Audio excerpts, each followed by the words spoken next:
카툴루스라는 고대의 사람이 쓴 시 가운데 이런 시가 있습니다. 해는 지고 다시 떠오를 수 있지만 우리의 짧은 빛은 일단 사라지기만 하면 영원히 잠자는 끝없는 밤이 있을 뿐이다 라고 했습니다. 죽음이라는 것이 어떤 것이냐? 영원히 깨어나지 못하는 잠으로 생각했던 것이 당대 사람들의 주된 생각이었습니다. 테오크라투스라는 사람 역시 산 자에게 소망이 있는 것이지 죽은 자에게는 소망이 없다라고 그런 이야기를 했습니다. 이렇게 죽음을 소망 없는 모습으로 표현하고 생각하는 것이 데살로니가 교회 당시 바울 당시의 사람들의 주된 생각이었습니다. 이에 대해서 바울은 이렇게 말합니다. 13절에 이르기를 형제들아 자는 자들에 관하여는 너희가 알지 못함을 우리가 원하지 아니하노니 이는 소망 없는 다른 이와 같이 슬퍼하지 않게 하려 함이라. 바울은 당시 사람들이 죽음을 잠이라고 표현했던 것처럼, 그리고 성경 가운데서도 이스라엘의 역사를 보면 왕이 죽으면 잤다, 조상들의 잠자리로 갔다, 잠잔다라고 그렇게 표현했던 것처럼 죽음을 잠이라고 표현을 많이 했습니다. 그런데 세상에 소망 없는 사람들은 죽음을 영원히 깨어나지 않는 잠이라고 생각하고 슬퍼했습니다. 하지만 성도의 죽음이라는 것은 부활의 생명으로 깨어나는 잠이다라고 바울은 설명을 하면서 슬퍼하지 말라 이렇게 데살로니가 교인들을 향해서 말씀하고 있습니다. 성도의 죽음은 성경은 복된 것이라고 했습니다. 요한계시록 14장 13절에서는 주 안에서 죽는 자들은 복이 있도다라고 했습니다. 하나님께서는 또한 시편 116편 13절의 말씀에서 경건한 자들의 죽음은 여호와께서 보시기에 귀중한 것이로다라고 했습니다. 이렇게 성도의 죽음이 복이 있고 하나님께서 귀중히 여기시는 것은, 성도의 죽음이라는 것은 부활의 생명으로 깨어나는 잠이기 때문입니다. 성도에게 가장 큰 무기가 있다면 그것은 부활의 무기, 신앙입니다. 여러분, 우리가 하나님을 섬기는 많은 사람들에게 물어볼 때에 만일에 부활의 신앙이 없다면 그렇게 섬기겠느냐라고 물을 때에 과연 몇 사람이나 그렇다고 이야기를 하겠습니까? 아마도 부활의 신앙이 없다면 대부분의 성도들이 신앙생활을 하지 않든지 아니면은 교회를 열심히, 주님을 열심히 섬기는 일들을 하지 아니할 겁니다. 열심히 나가서 복음을 전도합니다. 또 하나님의 일들을 합니다. 가정공동체를 섬깁니다. 그러나 그 모든 밑바닥에는 부활의 신앙이 있습니다. 그리고 이 부활의 신앙의 근거는 예수님의 부활입니다.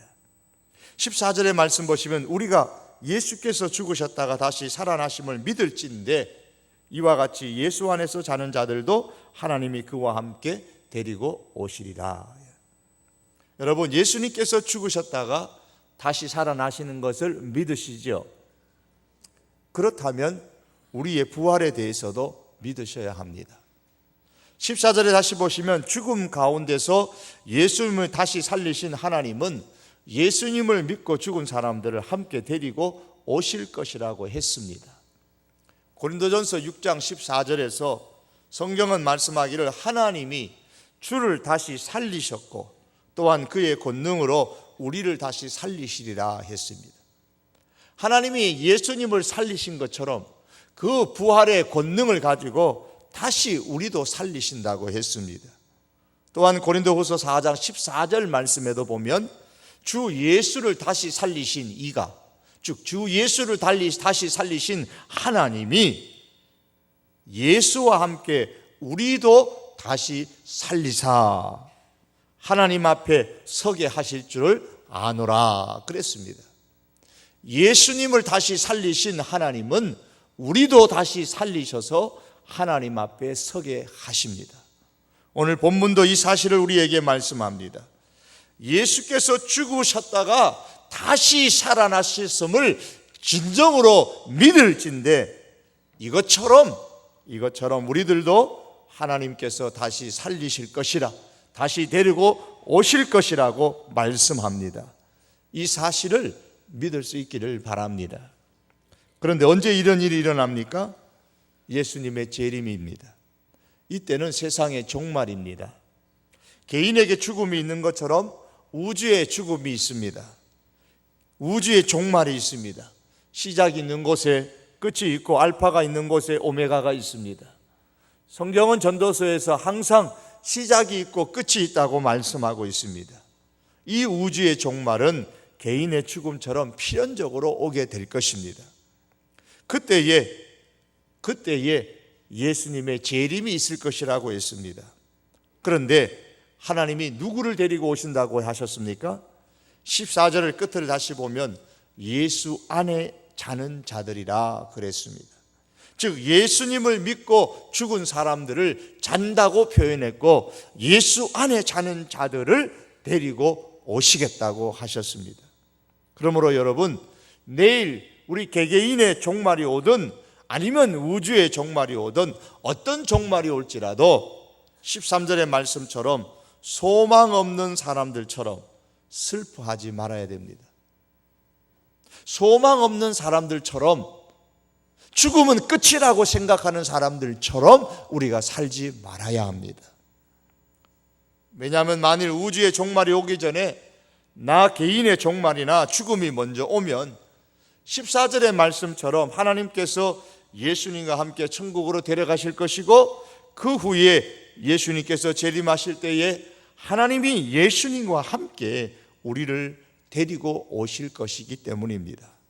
이 사실을 확신하면서 신앙생활하고 살 수 있기를 바랍니다.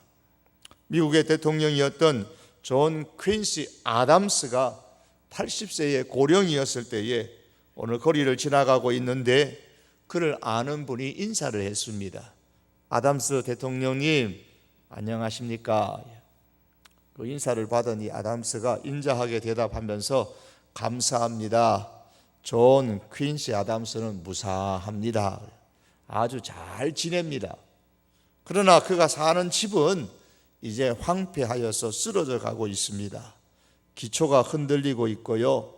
바람이 불 때마다 그 집이 흔들립니다. 낡은 집은 이제 거의 쓸모가 없어져 갑니다. 내가 생각하기에는 존 퀸시 아담스는 곧 그 집에서 이사를 가야 할 것만 같습니다. 그러나 자신은 아무 일 없이 잘 지내고 있습니다. 얼마 후에 더 좋은 집으로 이사 가게 될 것입니다. 그렇게 말했습니다. 여러분, 쓰러져 가는 집이 뭘 말하는 겁니까? 아담스 자신의 몸을, 육체를 얘기하는 겁니다. 잘 지내고 무사한데 집은 황폐해서 쓰러져 간다. 즉 내 육체가 점점 쓰러져 가고 있다. 그래서 얼마가 후에는 내가 더 좋은 집으로 천국으로 이사 갈 겁니다. 그 이야기입니다. 더 좋은 천국이 우리를 기다리고 있다라는 말입니다. 존 퀸시 아담스가 부활에 대한 확신, 천국에 대한 확신을 가지고 살았다라는 말입니다. 바울 역시도 그렇게 고백했습니다. 땅의 장막집이 무너지면 하늘에 있는 영원한 집이 있다고 했습니다. 바울 역시도 영원한 하늘에 있는 하나님이 지으신 그 집, 천국에 대한 확신을 가지고 그가 살았습니다. 여러분, 우리는 어떻습니까? 오늘 본문 13절, 14절은 우리 성도들에게 반드시 그런 날이 올 터이니 우리의 부활과 예수님의 재림에 대한 확신을 가지고 살라고 오늘 성경은 말씀하고 있습니다.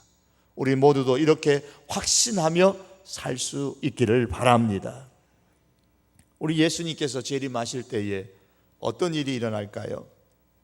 오늘 15절에서 18절의 내용입니다. 먼저 모든 사람이 다 보는 가운데 예수님 재림하십니다. 16절에 보면 주께서 호령과 천사장의 소리와 하나님의 나팔 소리로 친히 하늘로부터 강림하시리니 그랬습니다. 어떤 이단이 말하는 것처럼 이 말씀에 의하면 예수님은 영적으로 재림하거나 몰래 은밀하게 특별한 사람에게만 보여주면서 재림하시는 것이 결코 아닙니다. 예수님께서 승천하실 때도 제자들이 그리고 사람들이 예수님을 바라보았고 하늘에서 소리가 나기를 너희 가운데 하늘로 올려오신 이 예수는 하늘로 가심을 본 그대로 오시리라고 했습니다. 또한 예수님을 대적한 자들도 예수님의 재림을 볼 것이라고 성경은 말씀합니다. 요한계시록 1장 7절의 말씀입니다. 볼지어다 그가 구름을 타고 오시리라. 각 사람의 눈이 그를 보겠고, 각 사람이 개개인의 눈이 재림의 예수님을 볼 텐데 그를 찌른 자들도 볼 것이요 땅에 있는 모든 족속이 그로 말미암아 애곡하리니 그러하리라. 땅의 모든 족속도 보고 예수님을 대적하는 자들도 보게 될 것이라고 말씀합니다. 사람이 세상을 살면서 알지 말아야 될 것이 두 가지가 있습니다. 그것은 바로 자기가 죽는 날짜하고 예수님 재림하시는 날짜입니다. 자기가 죽을 날짜를 알면 여러분 좋을 것 같지만 사실 좋지 않습니다. 이 지구에는 아마 대혼란이 일어날 것입니다.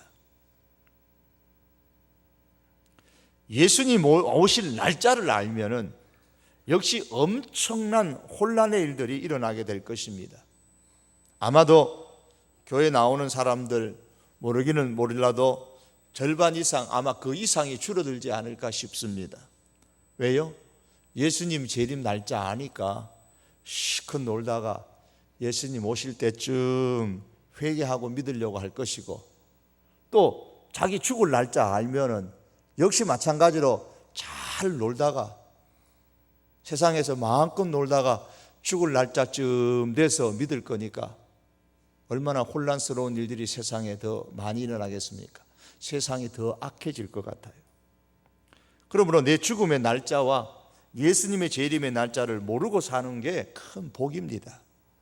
안다고 하는 사람들의 그런 말에 귀를 기울이지 말아야 됩니다. 예수님의 재림이 언제 오는데 우리가 이런 말에 주의를 해야 됩니다.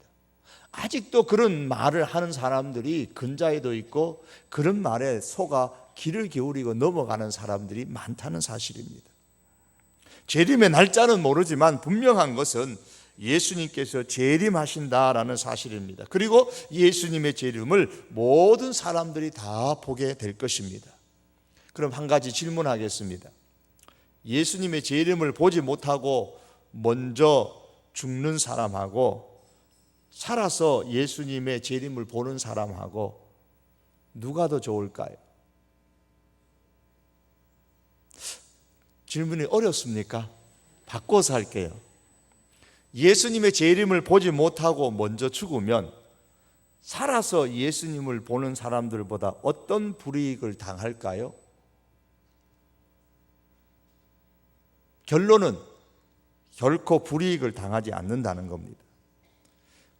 제가 이렇게 질문을 드릴 이유는 데살로니가 교회 교인들 가운데서 이런 고민을 하는 사람이 있었다라는 겁니다.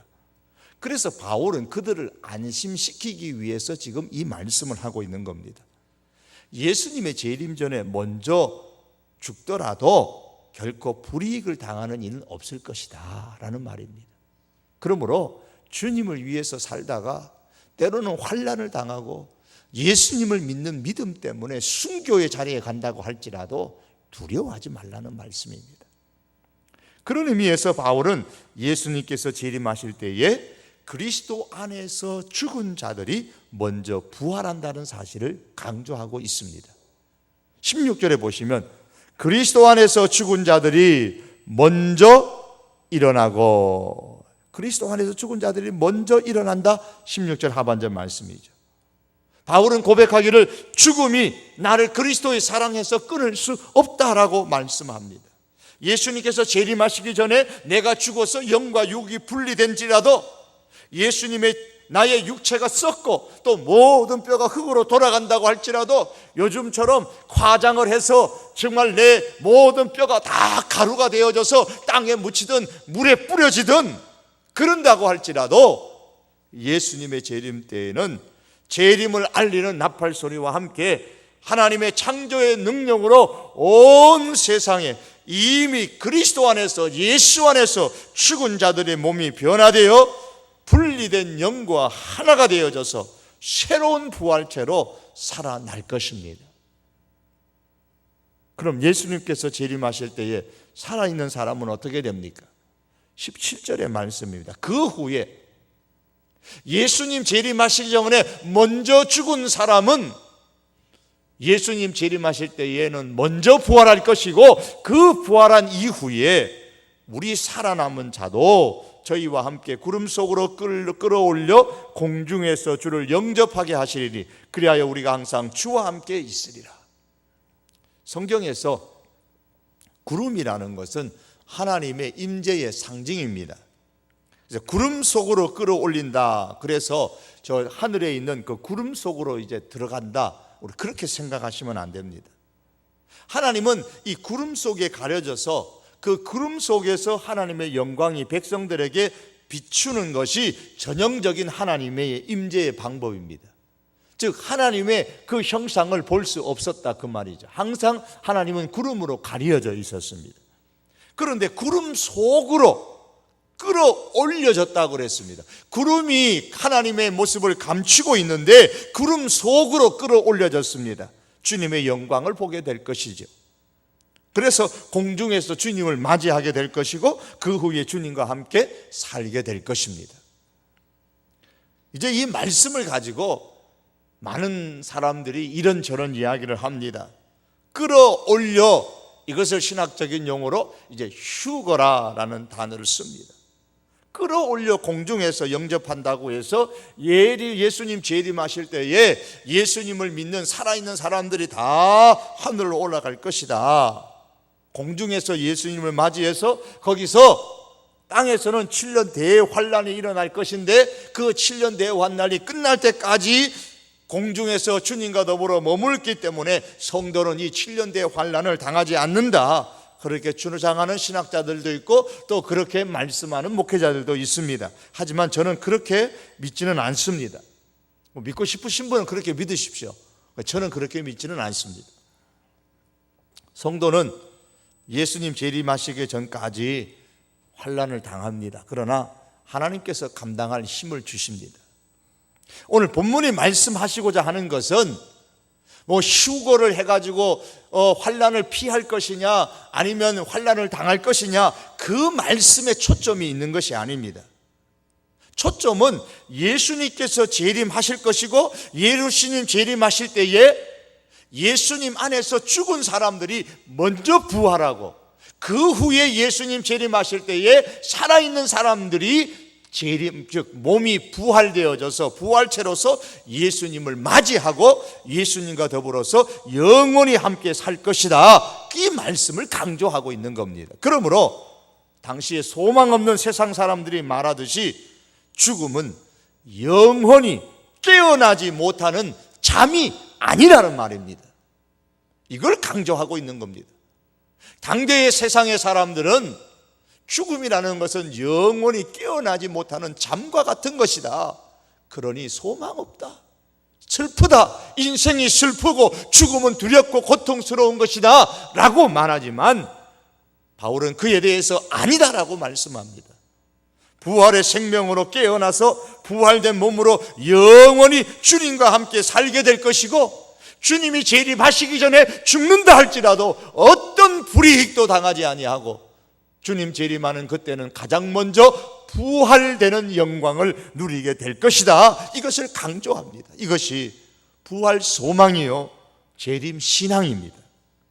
이 땅에서 가장 강한 성도가 어떤 성도냐? 바로 이 부활 신앙 소망과 재림 신앙으로 사는 사람입니다.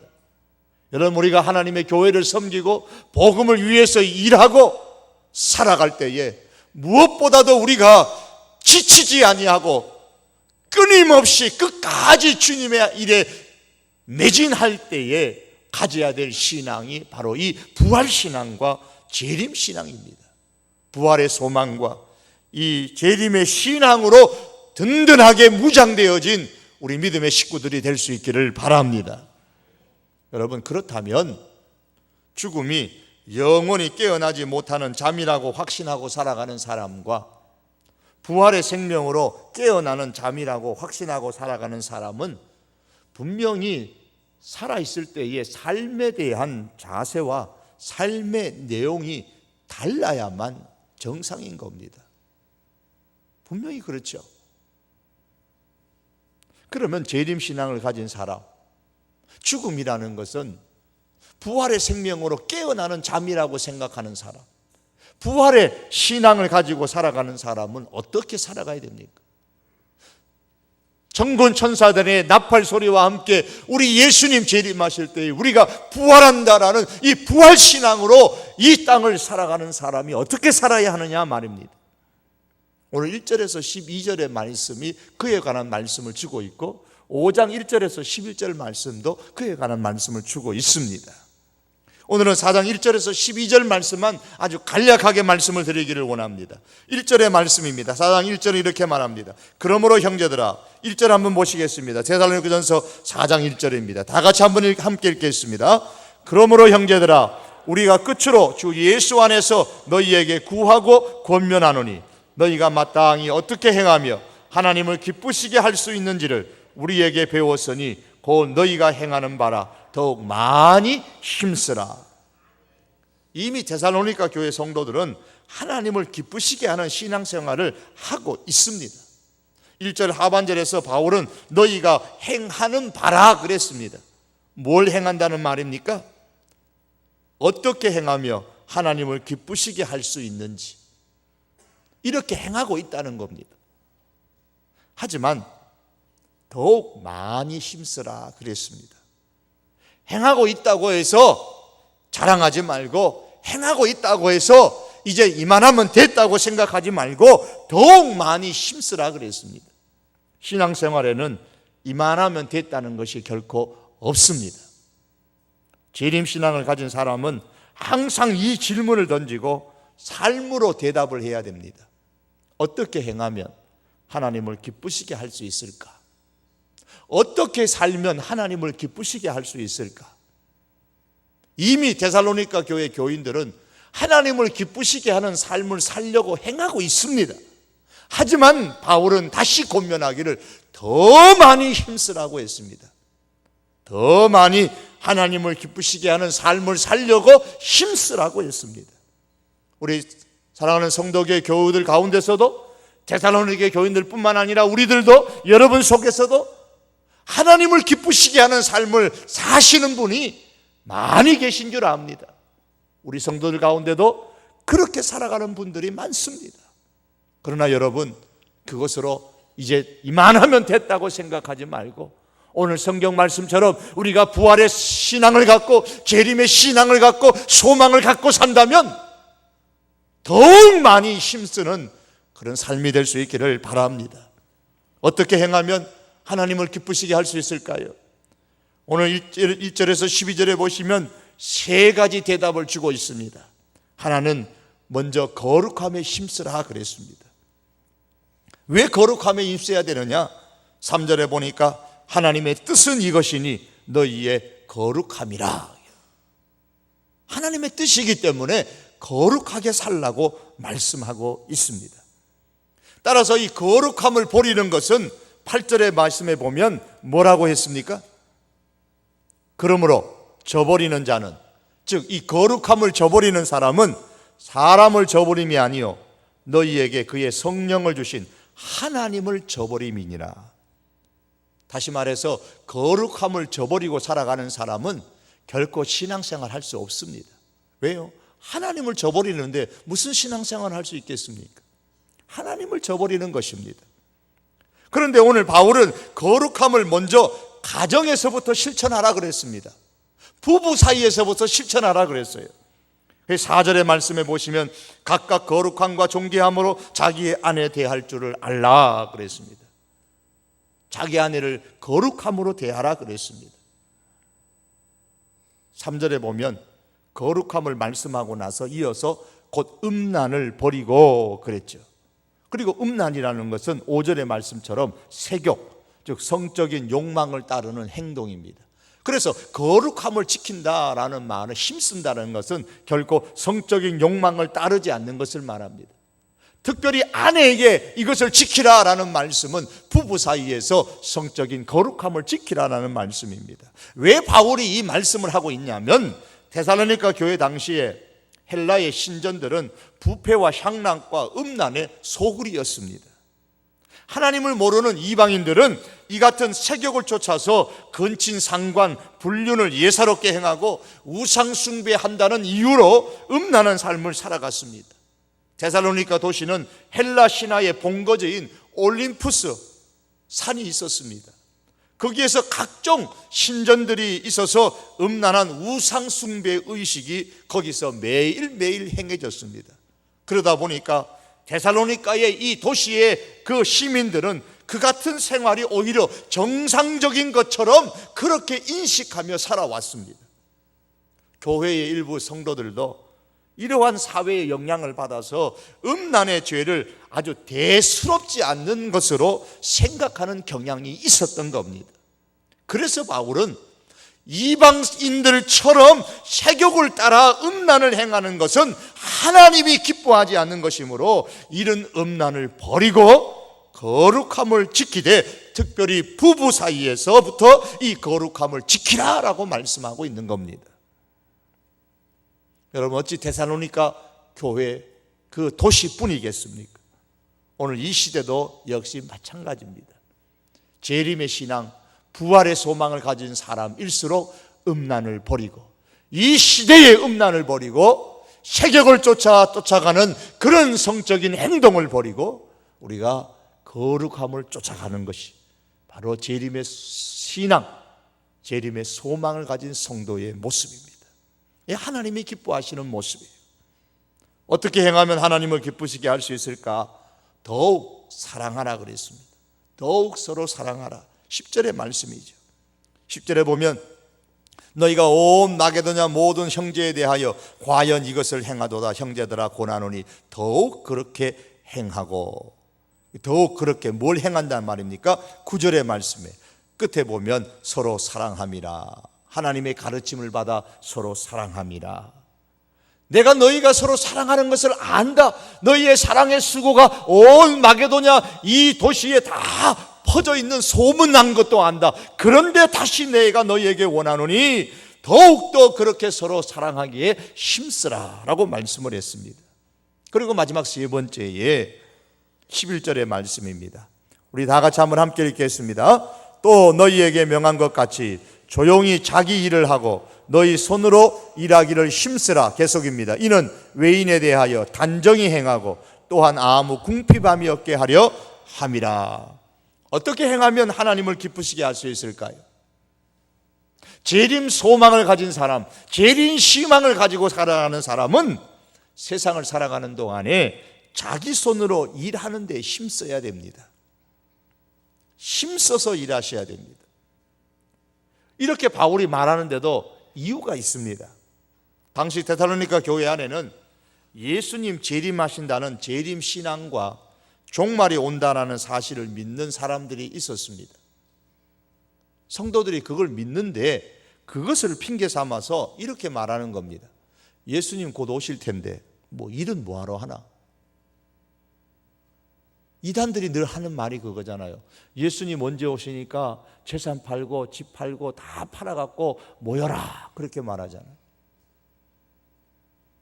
재작년인가요? 작년인가도 뭐 그렇게 해서 미국으로 떠난 사람들이 많아서 돌아오지 않았다 그랬잖아요. 늘 이렇게 예수님 재림을 핑계 삼으면서 일 뭐하러 하느냐는 거예요. 일하지 않고 놀면서 다른 사람들이 일해 놓은 것 먹고 사는 소위 무의도식하는 교인들이 데살로니가 교회 안에 있었던 겁니다. 이런 상황을 염두에 두고서 조용히 자기 일을 하고 너희 손으로 일하기를 힘쓰라고 했습니다.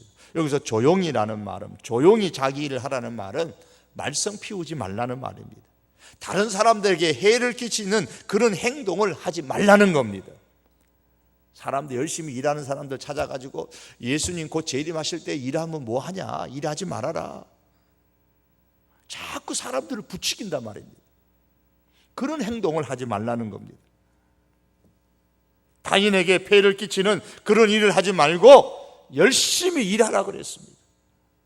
가이드 포스트라는 잡지에 한 의사가 쓴 글이 있습니다. 이런 글입니다. 병은 병인데 그 병이 죽을 병은 아니고 그렇다고 치료하면 곧 낫게 된다는 보장이 없는 병이 있다 그랬습니다. 무슨 병이죠? 병은 병인데 죽을 병은 아니고 그렇다고 치료한다고 해서 곧 낫게 된다는 보장도 없는 병, 무슨 병입니까? 만성질환입니다. 그죠? 만성질환. 우리는 그렇게 표현합니다. 만성질환이라 그럽니다. 자, 이런 만성질환을 앓고 있는 경우에 이런 병은 어떻게 대처하며 살아야 하는가? 이렇게 질문을 던지면서 그 의사가 이렇게 조언하는 글입니다. 첫째, 자기의 병이 무엇이며 그 병이 가져다 주는 고통이 무엇인지를 먼저 배우라.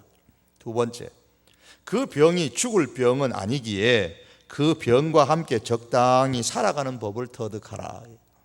셋째, 어차피 병과 함께 오래 살아야 하므로 그저 웃으면서 살아라. 넷째, 인생이란 한 번 사는 것, 몸은 좀 아프지만 적당하게 봉사하면서 보람되게 살아라. 다섯째, 그 만성질환이 당신을 이기지 못하도록 항상 기도하면서 살아라. 그러면 당신은 비록 몸은 만성질환으로 고생한다고 하더라도 정신과 영혼은 결코 그 병에게 지지 않으며 보람있게 살 수 있을 것이다 그랬습니다. 만성질환 걸린 분들의 특징이 뭐냐면 항상 우울하고 힘없고 세상을 비관하고 그러면서도 죽지는 않으니까 계속 그렇게 비관하며 산단 말입니다. 그렇게 살지 말라는 이야기예요. 여기서 의사가 지적한 것처럼 만성질환에 걸린 사람이 기도하면서 적절하게 봉사하고 살면 그 만성질환의 그 병으로 인해서 고생은 하겠지만은 정신과 영혼은 병에게 지지 않고 살 수 있다고 했습니다. 그렇다면 건강한 사람이 자기 일을 열심히 하되 기도하면서 하면 12절의 말씀처럼 궁핍을 면할 뿐만 아니라 정신과 영혼까지도 육신에게 지지 않고 건강하게 살 수 있는 겁니다. 스피노자라는 사람이 말하기를 내일 지구의 종말이 온다 할지라도 나는 오늘 한 그루의 사과나무를 심겠다라는 말을 했습니다. 아이작 뉴턴이 말하기 전에 스피노자가 했던 말이에요.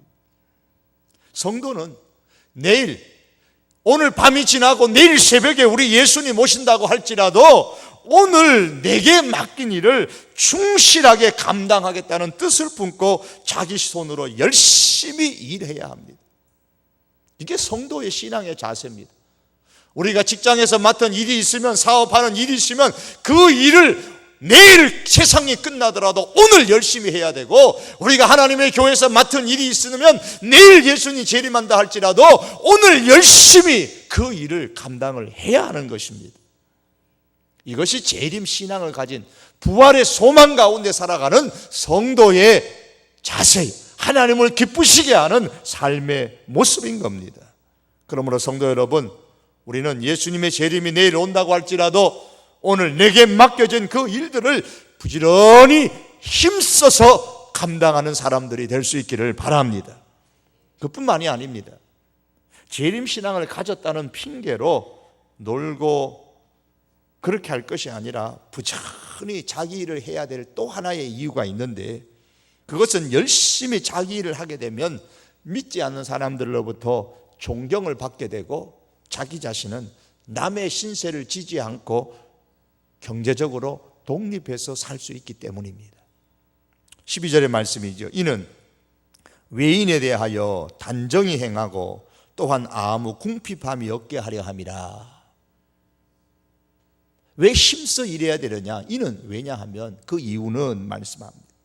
다른 번역에 이렇게 말씀합니다. 그러면 그렇게 자기 일에 열심히 일하여 살면, 예수님 재림하는 신앙을 가진 사람일지라도 열심히 일하여 살면, 그러면 교회 밖의 사람들에게서도 존경을 받게 되고 남에게 신세를 지지 않게 될 것입니다. 그랬습니다.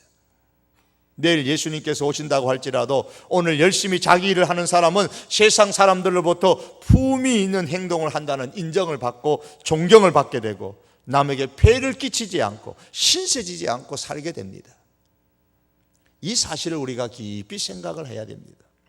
종말이 가까이 왔다고 하고 주님의 재림이 곧 올 것이라고 하면서 일은 하지 아니하고 빈둥빈둥 돌아다니면서 쓸데없는 말을 한다면 불신자들이 얼마나 성도들을 조롱하겠습니까? 예수님 언제 재림하신다 그러면 집 팔고 다 재산 팔아 모아가지고 어디로 모이라 그래서 모인다고 야단법석을 띄웠을 때에, 사회를 혼란스럽게 했을 때에 세상의 사람들이 교회와 믿는 사람을 얼마나 조롱했습니까?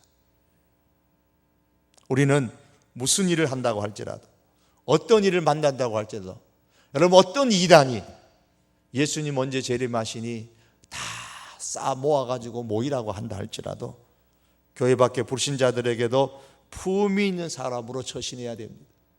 그것은 내게 주어진 일에 최선을 다하는 겁니다.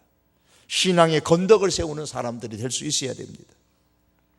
일할 기회가 있음에도 불구하고 게으르고 일하지 않으면서 교회를 다니는 사람들이 가장 많이 사용하는 말이 뭐냐면 사랑이라는 단어입니다. 예수님께서 형제를 사랑하라고 했는데 그깟 양식 좀 나눠 먹는 거 뭐 당연한 거 아니냐.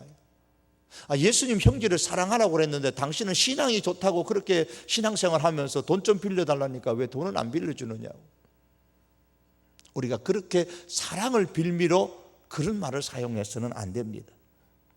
무의도식하면서 형제 사랑을 들먹여서 안 된다는 말입니다. 바울은 이런 사람에게 양식도 주지 말라 그랬습니다. 일하기 싫어하는 사람은 양식도 주지 말라 그랬어요. 먹을 것도 주지 말라 그랬습니다. 말씀을 맺기를 원합니다. 예수님은 반드시 재림하십니다. 바울은 데살로니가 교인뿐만 아니라 하나님께서 이 성경을 우리에게 기록하셔서 오늘 우리들에게도 말씀합니다. 예수님을 하나님께서 다시 살리셨다는 사실을 믿을진대 하나님께서 우리도 다시 살리신다는 이 부활의 신앙을 꼭 간직하시고 사시기를 바랍니다. 그리고 그 하나님께서 예수님 재림하시는 그날에 우리도 데리고 오실 것입니다. 우리도 부활되어 천국에서 영원한 삶을 살 것이고 우리 하나님께서 우리를 데리고 재림하실 때에도 오실 것입니다. 이 재림 신앙을 가진 사람일수록 여러분 재림을 핑계 삼아서 결코 막 살아서는 안 됩니다. 어떻게 하면 하나님을 기쁘시게 할 수 있을까? 하나님을 기쁘시게 하는 삶을 살려고 힘써야 됩니다. 하나님을 기쁘시게 하는 삶은 재림전의 시대의 특징이 음란의 시대이기에 이 음란의 시대에 음란을 피하고 더욱 거룩한 삶을 살려고 힘써야 됩니다. 특별히 부부의 관계에서 더욱 그러합니다. 마지막 때의 특징은 사랑이 식는다고 디모데서는 말씀하고 있습니다. 그러므로 재림 신앙을 가진 사람일수록 더욱더 주님의 마음으로 사랑의 수고를 하며 살아야 합니다. 재림을 핑계 삼아 무의도식하지 말고 주어진 일에 힘쓰는 삶을 살아야 됩니다. 이것이 하나님께서 기뻐하시는 성도의 생활의 모습입니다. 이것이 주님을 기다리는 소망하는 성도의 삶입니다. 우리 사랑하는 성도들이 다 재림 신앙을 가진 줄 압니다. 부활의 소망을 가진 줄 압니다. 이 부활의 소망을 가지고 재림의 신앙을 가지고 더 하나님을 어떻게 하면 기쁘시게 할까 생각하고 섬기고 힘써 일하며 사는 줄 압니다. 그 중에 또다시 말씀합니다. 더욱 힘쓰라. 더욱 힘쓰라. 재림의 신앙을 가지고 부활의 소망을 가지고 더욱 하나님을 기쁘시게 하는 그 일에 힘쓰며 살다가 주님 앞에서는 저와 여러분이 될 수 있기를 주님의 이름으로 축복합니다. 기도드립니다. 우리 기도하기 전에 말씀을 기억하면서 좀 전에 불렀던 찬양 우리 함께 한 장 더 찬양 드리겠습니다. 180장 찬양입니다. 하나님의 나팔소리 천지진동할 때에 우리 재림 신앙을 다시 한번 확고하게 하며 부활의 그 신앙을 확고하게 하면서 부활의 소망을 가지면서 이 찬양을 우리가 함께 부르고 우리 하나님 앞에 함께 기도할 때에 하나님 우리 성도교회 마당을 밟는 모든 사람들 이 성도교회에 올라와서 이 자리에 앉아 하나님께 예배하고 기도하는 모든 사람들이 부활의 소망과 재림 신앙의 확고함을 가지고 하나님을 기쁘시게 하는 삶을 살게 해달라고 우리가 그렇게 한번 기도하겠습니다. 하나님의 나팔 소리 함께 찬양.